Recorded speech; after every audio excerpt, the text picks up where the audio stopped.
अस्सलाम वालेकुम। SM news के साथ मैं हूं मुकद्दर रज़ा। SM न्यूज़ स्टूडियो में खुशामदीद। खबरों का सिलसिला बढ़ाते हुए हबशान करते हैं लाहौर से। CCPO लाहौर गुलाम महमूद डोगर और DIG ऑपरेशन साजिद कियानी की हदायत पर मंशियात फरोश कुमारबाजों के खिलाफ बड़े पैमाने पर क्रैकडाउन जारी है। शेरा कोट पुलिस की कार्रवाई से 8 मुलजिमान गिरफ्तार कर लिए गए हैं। इसी हवाले से अपडेट कर रहे हैं SM न्यूज़ के ब्यूरो चीफ बाबर भट्टी। जी बाबर, आगाह कीजिएगा इस हवाले से। जी, CCPO लाहौर गुलाम महमूद डोगर और DIG ऑपरेशन साजिद कियानी की हदायत, मंशियात फरोश कुमारबाजों के खिलाफ बड़े पैमाने पर क्रैकडाउन जारी।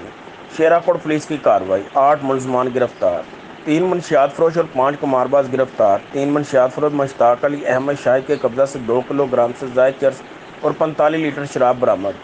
5 कुमारबाज गिरफ्तार मुलजमान के कब्जा से 2 पर लगी हज़ारों रुपये की रकम बरामद। कुमारबाज वकास, मुबशर, सईद, शाहिद अख्तर गिरफ्तार होने वालों में शामिल। SHO शेरा कोट अजीम अनवर। SP इकबाल टाउन अवैश फी का कहना था कि मंशियात जैसी लानत से लाहौर शहर को पाक किया जाएगा। जी बहुत शुक्रिया बाबर, तफसीलात से आगाह करने के लिए। अब तक के लिए इतना ही। मज़ीद खबरों के लिए देखते रहिए SM न्यूज़।